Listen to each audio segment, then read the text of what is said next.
Han pasado 1 año y 4 meses desde la última vez que vi a mi prima Esmeralda con vida. Lo único que me dejó fue un escapulario partido a la mitad, escondido entre la paja del corral del rancho de mi abuela, en Pánuco, Veracruz. Esa noche del 5 de enero de 2025, ella me había pedido un favor, solo uno. Y aunque cumplí mi palabra, aunque hicimos lo que el padre nos dijo, mi prima nunca regresó. Y desde entonces, mi hija de 6 años habla por las noches con una mujer que solo ella puede ver. Mi nombre es Valeria Mendoza Cárdenas. Tengo 32 años, soy contadora pública y vivo en la colonia Narvarte de la Ciudad de México con mi esposo Mauricio y mi hija Renata, que entonces tenía 6 años. Mi familia, por parte materna, viene del norte de Veracruz, de un pueblo llamado Pánuco. Es un lugar de calor pegajoso, de garzas blancas en los esteros, de carreteras llenas de baches y de ranchos viejos que nadie quiere visitar después de la puesta del sol. Mi bisabuela Refugia Cárdenas fundó el rancho La Esperanza en 1942.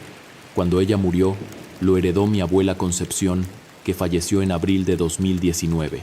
La herencia se dividió entre 4 nietas, yo, mi prima Esmeralda Rivas Mendoza, y 2 primas menores que viven en Tampico.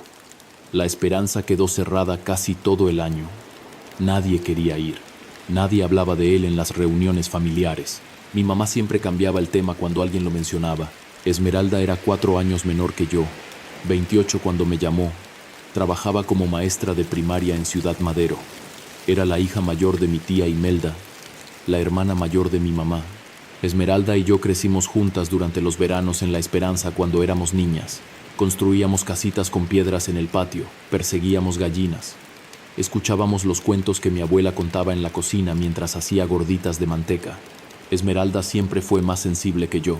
Veía cosas que yo no veía. Hablaba de niños invisibles. Mi tía la llevó al doctor cuando tenía 9 años.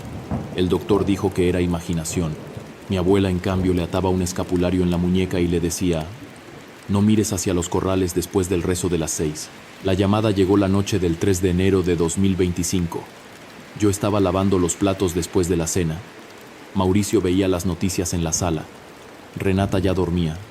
Mi celular vibró sobre la mesa. Era Esmeralda. No habíamos hablado desde el funeral de mi abuela, casi 6 años atrás. Contesté sin pensar. Valeria, dijo, con la voz baja, casi un susurro. Necesito que vengas al rancho. Solo un día. Es un favor. No le digas a mi mamá, ni a la tuya. Por favor. Le pregunté qué pasaba. Le pregunté por qué estaba ya sola en pleno invierno. Le pregunté si estaba bien. No me respondió ninguna de las 3 preguntas. Solo dijo, después de un silencio largo: aquí hay algo que la abuela dejó pendiente. Y si no lo arreglo yo, lo van a venir a cobrar a ti y a Renata. Y colgó. No dormí esa noche. La mañana del 4 de enero compré un boleto de avión de Ciudad de México a Tampico. Mauricio no quería que fuera. Le dije que era un asunto de herencia, que mi prima necesitaba mi firma para vender unas hectáreas. Renata me abrazó las piernas en la puerta del departamento y me pidió que le trajera un dulce de los que vendían en el aeropuerto. Le prometí 2. Mauricio me prestó su escapulario de la Virgen del Carmen, ese que su madre le había regalado para su primera comunión. Me lo metí en el bolsillo del suéter sin mucha fe. Para mí era un objeto sentimental. Nada más. Llegué a Tampico a las 2 de la tarde, renté un Centra blanco en el aeropuerto, manejé 2 horas por la carretera federal hacia Pánuco. El paisaje cambiaba poco a poco. Primero la ciudad, después los pozos petroleros, después los esteros llenos de garzas, y al final, las brechas de tierra entre cañaverales y monte bajo. Pánuco no es un pueblo turístico. Es un pueblo de trabajo, de pesca de bobo, de calor que no perdona. La gente saluda con la mirada y no con la voz. El rancho La Esperanza está a unos 20 minutos del pueblo, por una vereda que se vuelve invisible cuando llueve. Lo reconocí por la cerca de palos torcidos y por el zapote viejo que mi abuela había sembrado el día que se casó. El portón estaba abierto. El polvo se había acumulado en el camino. Y allí, parada en la entrada, con un vestido floreado que yo recordaba de cuando éramos niñas, estaba Esmeralda. Sostenía algo en las manos. Una muñeca de trapo. Era la misma muñeca que mi abuela había hecho para nosotras 2 cuando teníamos 6 años. Una muñeca sin cara, solo con 2 botones cosidos donde debían estar los ojos. Yo creía que esa muñeca se había perdido cuando murió la abuela. Llegaste, dijo Esmeralda, y me sonrió con una sonrisa que no le llegaba a los ojos. Sabía que vendrías. Me abrazó. Olía a copal y a humo de leña. Pensé que había estado quemando incienso para limpiar la casa, como hacía mi abuela cada año el Día de Reyes. No le dije nada de la muñeca. La casa principal del rancho era de adobe encalado, con techo de teja roja y vigas de madera vieja. Adentro todo seguía igual. La mesa de pino largo, las sillas de cuero crudo, el altar de mi abuela en el rincón, con la imagen de la Virgen de Guadalupe rodeada de veladoras a medio derretir. Pero había algo distinto. Un cuaderno viejo, forrado de tela negra, abierto sobre la mesa. Esmeralda lo tomó y lo cerró antes de que yo pudiera leer una sola palabra. Es la libreta de la abuela, me dijo.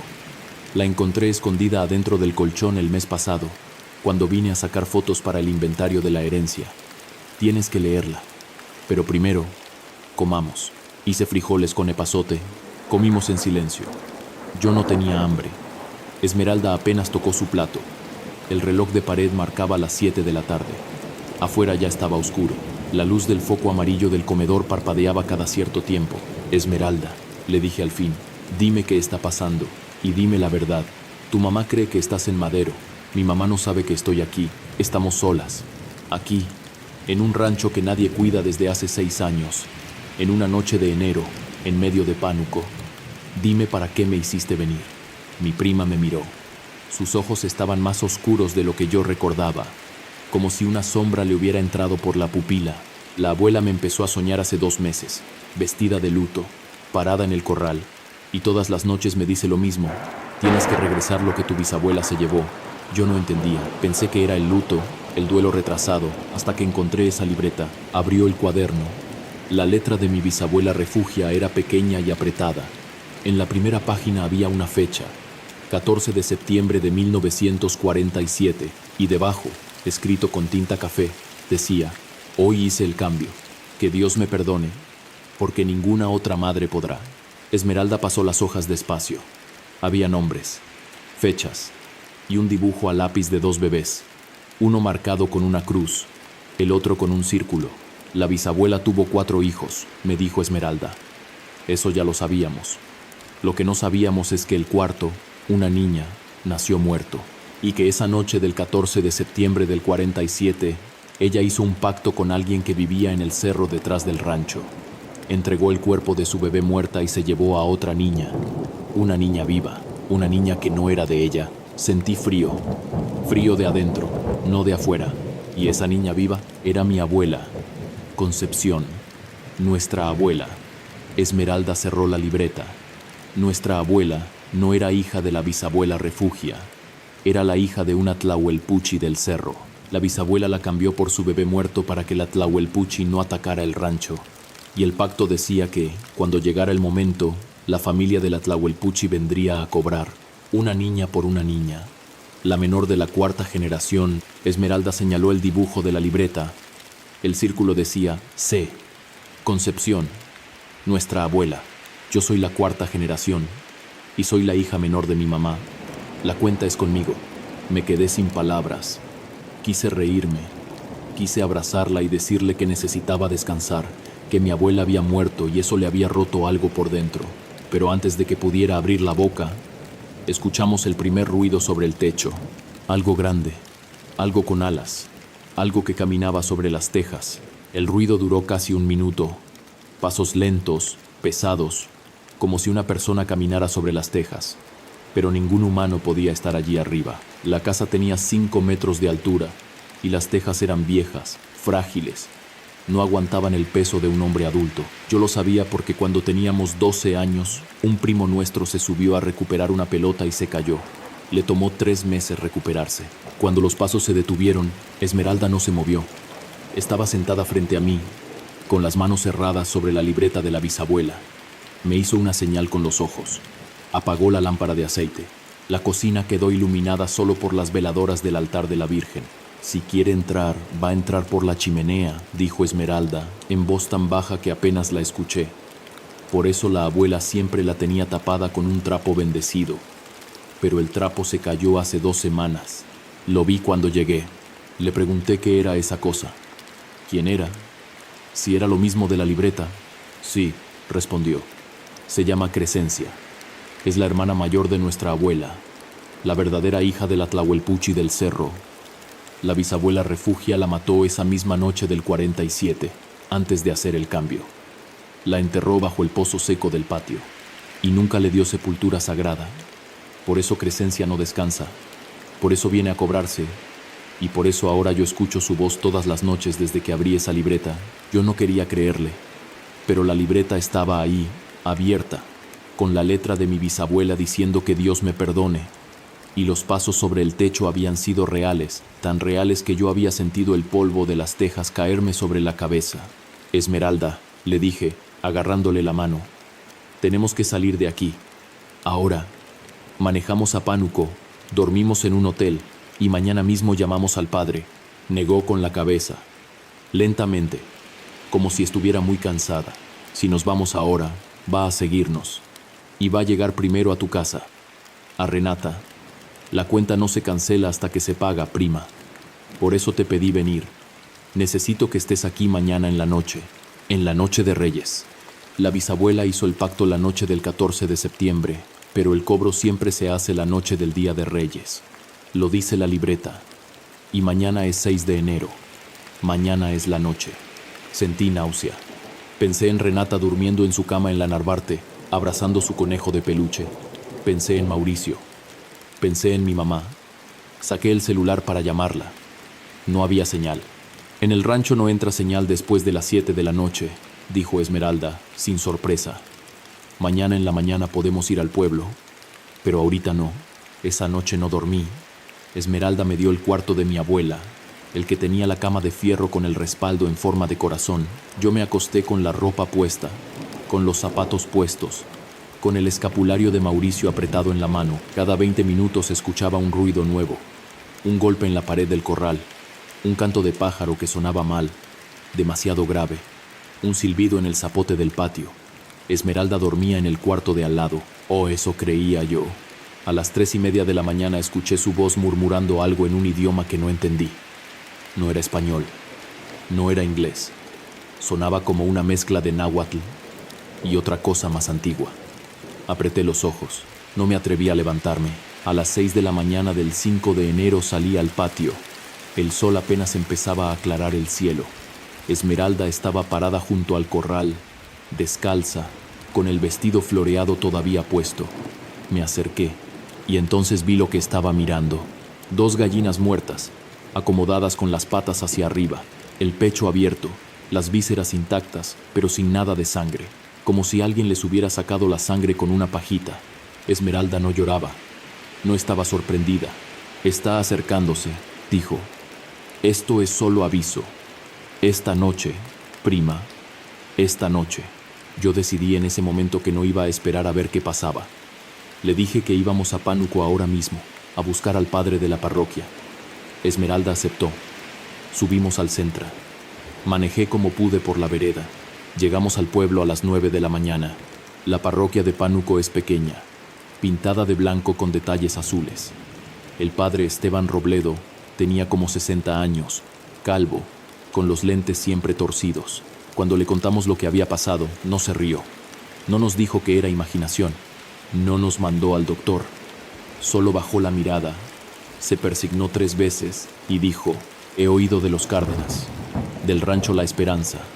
Mi antecesor, el padre Vicente, dejó escrito en el libro de la parroquia que esa familia tenía cuentas pendientes con el Cerro de los Cuervos. Pensé que era un mito, pero ahora sacó un libro viejo de un cajón, hojeó hasta encontrar una página, asentó el dedo sobre un párrafo. La letra era de tinta sepia, casi ilegible. Aquí está. Septiembre del 47. Refugia Cárdenas hizo un trato con las del Cerro, hija por hija.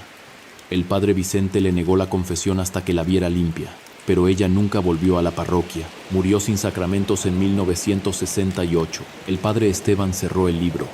Nos miró a las 2. La única forma de romper el pacto es darle sepultura sagrada al cuerpo que la bisabuela mató. Si esa Crescencia que dicen ustedes está enterrada bajo el pozo, hay que sacarla. Hoy, antes de la medianoche. Tiene que ser hoy, porque mañana ya es 7 de enero y la noche pierde su poder. Tiene que ser hoy, en la noche de Reyes. Yo todavía no creía del todo. pero el padre habló con tal serenidad, con tal certeza, que dejé de discutir. Compramos lo que necesitábamos en el pueblo: una pala, 2 veladoras blancas, un costal de tela limpia, sal gruesa y agua bendita en una botella de cristal. El padre Esteban nos prometió llegar al rancho a las 11 de la noche. Llevaría su estola morada, su rosario de madera de olivo y los óleos. A las 5 de la tarde regresamos al rancho. Esmeralda estaba más tranquila. Yo estaba aterrada, pero también, por primera vez, sentí algo que se parecía a la esperanza, como si tener un plan, aunque fuera un plan absurdo, fuera mejor que no tener nada. A las 10:30 de la noche, Esmeralda y yo estábamos paradas junto al pozo seco, un pozo redondo de piedra, con la boca tapada por una lámina oxidada desde hacía 30 años. La libreta de la bisabuela tenía un dibujo, una flecha, un número, 3 metros bajo la primera piedra que arde. La primera piedra que arde. Esmeralda dijo que era una metáfora, una piedra de pedernal. La bisabuela había marcado el lugar exacto del entierro con una piedra de pedernal porque las brujas le tenían miedo al fuego que sale del pedernal cuando lo golpeas. La encontramos a 1,5 metros del pozo, casi enterrada en el lodo seco. Empezamos a cavar. A las 11:10, el padre Esteban llegó con su camioneta Ford vieja. Bajó con su estola morada, una linterna de mano y un saco con todo lo necesario. Se persignó frente al pozo y empezó a rezar el Salmo 22. A las 11:30, mi pala chocó con algo duro. Una caja de madera, pequeña, del tamaño de un bebé recién nacido. Y en ese momento, sobre el techo de la casa principal, apareció ella. Crescencia se veía como una mujer joven, de unos 17 años. Pero su pelo no era negro, era gris, casi blanco, como si hubiera envejecido por dentro pero no por fuera. Llevaba un vestido blanco de manta, sucio en los bordes, manchado de tierra. Estaba parada sobre las tejas como si pesaran lo mismo que el aire. Y sus ojos eran lo peor, amarillos, como 2 veladoras encendidas, como 2 ojos de cabra, como 2 ojos que nunca pestañeaban. El padre Esteban gritó, «¡Atrás, en el nombre del Padre!», y aventó agua bendita hacia el techo. Crescencia se echó hacia atrás, pero no se cayó, como si el agua bendita la quemara, pero no la pudiera tirar. Empezó a hablar en un idioma que reconocí del sueño de la noche anterior, náhuatl antiguo, mezclado con algo que no era idioma. Era más bien un sonido, como una respiración con vocales. Esmeralda traducía en voz baja, sin mirarme. Dice que la deuda es vieja, que la sangre que le quitaron tiene que regresar a su sangre, que la noche de Reyes es la noche del cobro, que no se va sin lo que vino a buscar. Yo cargaba la caja de madera en los brazos. Era ligera, demasiado ligera para contener un cuerpo humano, aunque fuera de bebé. La abrí con manos temblorosas. Adentro había huesos pequeños, cráneo del tamaño de una naranja, costillas como ramitas, un mechón de pelo negro y, envuelto en un trapo de manta, un escapulario partido a la mitad. Uno de los escapularios que mi bisabuela cosía a mano para los nietos. «Es de Crescencia», susurró Esmeralda. La bisabuela se lo arrancó antes de matarla. Por eso ella no puede entrar a tierra sagrada. Está incompleta. El padre Esteban hizo una señal para que llevásemos la caja a la parroquia inmediatamente. Subimos al centro. Crescencia nos siguió desde el aire, saltando de techo en techo del rancho hacia la cerca, hasta que llegamos al portón. Allí se detuvo, como si una línea invisible le impidiera salir del rancho. Y allí, parada en el portón, abrió la boca y soltó un grito que no era humano. Un grito largo, agudo, como el de un guajolote moribundo. Las vacas del rancho vecino mugieron en respuesta. Los perros aullaron. El aire se llenó de un olor a podrido, a carne dejada al sol. Manejé como pude. Esmeralda iba atrás con la caja sobre las piernas. El padre Esteban iba enfrente conmigo, rezando el rosario. Llegamos a la parroquia 10 minutos antes de la medianoche. La iglesia estaba vacía. El padre encendió todas las luces. Sacó del armario detrás del altar una vasija de plata vieja, llena de aceite consagrado. Puso la caja con los huesos en el centro del altar. Esmeralda y yo nos arrodillamos en la primera banca. A las 12 en punto, el padre comenzó la misa. No era una misa común. Era una misa de requiem. Una misa por los muertos sin nombre. Cuando llegó al momento del ofrecimiento, le pidió a Esmeralda que se acercara. Esmeralda lo hizo, y el padre le dio el escapulario partido que estaba dentro de la caja. Tienes que ofrecerlo en nombre de tu bisabuela. Tienes que pedirle perdón a Crescencia. Y tienes que prometer que el rancho será devuelto a Dios. Solo así el alma de Crescencia podrá descansar y la deuda quedará cancelada. Esmeralda tomó el escapulario. Lo apretó. Empezó a llorar. Y entonces sucedió algo que yo no esperaba. La puerta de la parroquia se abrió de golpe. Crescencia entró, no volando, caminando, como una mujer normal, con el vestido blanco sucio, con los ojos amarillos, pero ahora más jovencita, más asustada, como si entrar al lugar sagrado le hubiera quitado parte de su poder, pero también parte de su seguridad, como una niña perdida que sabe que el lugar donde está es peligroso para ella. El padre Esteban siguió rezando. No se inmutó. Hija de Dios, criatura del cerro, hermana de Concepción, que en paz descanse, dijo el padre, con la voz firme, te recibimos en esta casa de Dios. Te ofrecemos el agua bendita, te ofrecemos el óleo de los catecúmenos, y te ofrecemos el perdón que tu hermana de leche te debe desde 1947. Crescencia avanzó por el pasillo central, lentamente. Sus pies descalzos no hacían ruido sobre el piso de mosaico viejo. Cuando llegó a la primera banca, Esmeralda se levantó y le tendió el escapulario. Con las manos abiertas. Lo siento, dijo Esmeralda, en español. Lo siento por lo que mi bisabuela te hizo. Te lo devuelvo, te lo regreso, es tuyo. Crescencia extendió la mano. La piel le temblaba. Tomó el escapulario. Lo apretó contra el pecho. Y entonces algo cambió en sus ojos. Los amarillos se apagaron. Volvieron a ser ojos de niña, cafés oscuros, como los míos, como los de Esmeralda, como los de mi abuela Concepción. Crescencia dejó caer el escapulario sobre la caja con los huesos. Se persignó y miró al padre. El padre se acercó con el óleo. Le ungió la frente, le ungió las palmas. Empezó a rezar el Padre Nuestro. Esmeralda y yo nos arrodillamos y rezamos con él. Las palabras me salían de la memoria sin pensarlas, como si las hubiera tenido guardadas desde la infancia esperando este momento. Cuando terminamos el Padre Nuestro, Crescencia ya no estaba parada. Estaba sentada en la primera banca, con las manos sobre el regazo, mirando al altar, y por la ventana de la parroquia, un primer rayo de sol empezaba a entrar. Era el 6 de enero, la noche de Reyes había terminado, pero entonces, algo que no estaba en el plan sucedió. Crescencia abrió la boca y habló por primera vez en español. Su voz era suave, de niña, triste. No me puedo ir sola. La deuda es una vida por una vida. Si solo me llevan, falto yo. Si nadie viene conmigo, mañana vendré por la niña pequeña, la de 6 años, la que duerme en la cama azul, la que abraza al conejo de peluche. Yo dejé de respirar. Renata. Estaba hablando de Renata. Esmeralda volteó a verme. Sus ojos estaban llenos de algo que no era miedo. Era resolución. Era una decisión que ya había tomado, tal vez desde hacía semanas, tal vez desde el momento en que abrió la libreta de la bisabuela. Esmeralda se levantó. Caminó hacia Crescencia, se arrodilló frente a ella y le dijo, con la voz más calmada que yo le había escuchado en mi vida, yo voy contigo. Yo soy la hija menor de la 4ª generación. La cuenta es conmigo, no con Renata. Yo cierro el trato. Yo pago lo que mi bisabuela debe. El padre Esteban dio un paso adelante para detenerla. Esmeralda levantó una mano y le hizo una señal para que no se acercara.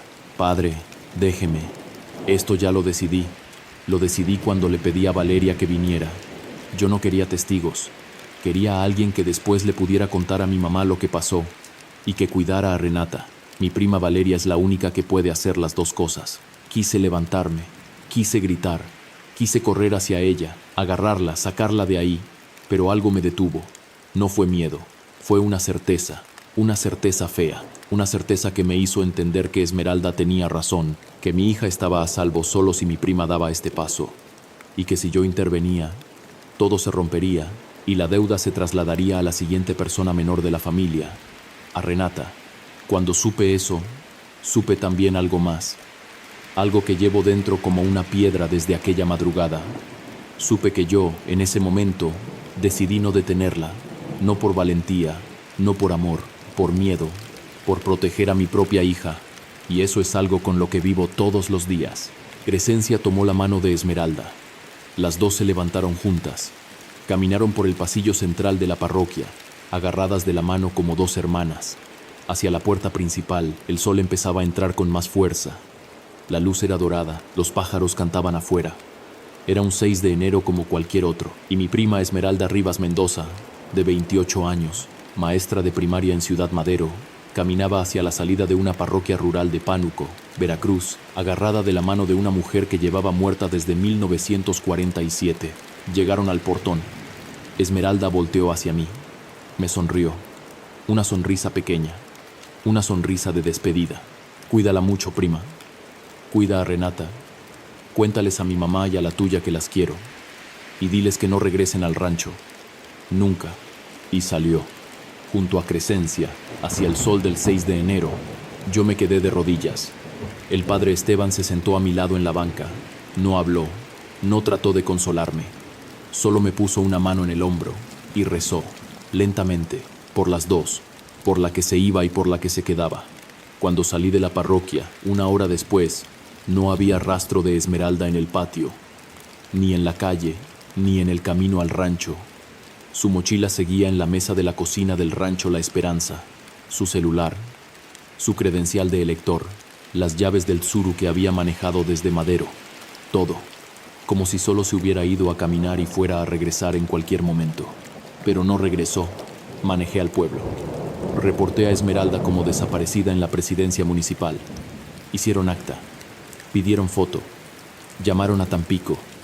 Llamaron a Ciudad Madero. Llamaron a mi tía Imelda. Mi tía llegó al día siguiente. Lloró. Gritó. Me preguntó qué había pasado. Yo le conté una versión que no incluía a Crescencia, ni a la libreta, ni al padre Esteban. Le dije que Esmeralda había estado deprimida, que me había llamado pidiendo compañía, que en la madrugada se había salido sola y que no había regresado. Le dije que tal vez se había caído al estero, tal vez la había agarrado el agua, tal vez algún ranchero, tal vez un grupo de gente mala que opera por la zona. Mi tía no me creyó del todo. Lo vi en sus ojos, pero no preguntó más. Quizá porque ella también sabía algo. Quizá porque cuando era niña había escuchado fragmentos de la historia. Quizá porque las mujeres de mi familia siempre han sabido callar lo que no se puede decir. La búsqueda duró 6 meses. Helicópteros, buzos en el río Pánuco, volantes en todos los pueblos cercanos. Mi cara salió en el noticiero local de Veracruz. La de mi tía Imelda también. Pero nadie encontró a Esmeralda. No había cuerpo. No había rastro, no había nada. A los 8 meses, el 1 de septiembre de 2025, llegó la carta a mi departamento de la Narvarte, sobre blanco, sin remitente. La letra era la de Esmeralda. La reconocí al instante. Era una caligrafía redonda, con la E cerrada, como nos enseñaron en la primaria a las niñas de los 80. La carta decía: prima, estoy bien, no me busquen. Cuida mucho a Renata y dile a mi mamá que la quiero y que no regrese nunca al rancho. Te debo una. Esmeralda. El sello postal era de Tuxpan, pero el papel olía a copal y a humo de leña y a algo más antiguo, algo que olía como el cerro detrás de La Esperanza. Le di la carta a mi tía. Lloró otra vez, pero también sonrió. Por primera vez en 8 meses, sonrió. Me dijo gracias. Me dijo que iba a guardar la carta para siempre. Una semana después, vendí mi parte del rancho La Esperanza. Mis primas de Tampico también vendieron las suyas. Mi tía Imelda firmó por la parte de Esmeralda como tutora legal. Lo compró un cooperativo de ganaderos locales. Hicieron descansadero para ganado, tumbaron el zapote, taparon el pozo con concreto, quemaron la libreta de la bisabuela después de que el padre Esteban la bendijera. La parroquia se quedó con la caja de huesos de Crescencia. La enterraron en el camposanto, en una tumba pequeña con una cruz blanca que dice: Crescencia, hija de Dios, 1947 hasta 2025. Descansa al fin. El padre Esteban murió 7 meses después, en marzo de 2026. Tenía 61 años. Le falló el corazón mientras dormía. La nueva sacerdotisa, una mujer joven de Xalapa, todavía no sabe nada de la historia. Y mi mamá dice que es mejor así. Mi hija Renata cumplió 8 años el 1 de noviembre de 2025. Esa misma noche, después de soplar las velitas, Se acostó en su cama azul, abrazada al conejo de peluche. Mauricio y yo limpiábamos la cocina. A las 11 de la noche, escuchamos a Renata hablando en su cuarto. Pensamos que estaba hablando sola, como hacen las niñas. Pero cuando me acerqué a la puerta, escuché una segunda voz. Una voz suave. De niña también, pero no era Renata. Abrí la puerta. Renata estaba sentada en su cama, mirando hacia la ventana. La ventana estaba cerrada con seguro. Afuera era de noche cerrada. ¿Con quién hablas, mi amor?, le pregunté. Renata volteó. Me sonrió con la naturalidad de una niña que platica con sus muñecas. Con la prima Esme, mami. Me dice que estoy creciendo muy bonita. Y me dice que cuando yo cumpla 10 años, ella va a venir a llevarme a un rancho que es de ella. Cerré la puerta. Bajé al baño. Vomité. Mauricio me preguntó qué pasaba. No le pude responder. Llamé a mi tía Imelda al día siguiente. Le pregunté si Esmeralda había sido la prima Esme, si así le decían en la familia cuando era niña, si Renata había escuchado ese sobrenombre alguna vez. Mi tía me dijo que no, que nadie en la familia le decía Esme, solo su novio del bachillerato, que había muerto en un accidente cuando Esmeralda tenía 17 años, y la abuela Concepción cuando era bebé. Renata nunca había escuchado ese sobrenombre, no de mí, no de Mauricio, no de mi tía, no de nadie.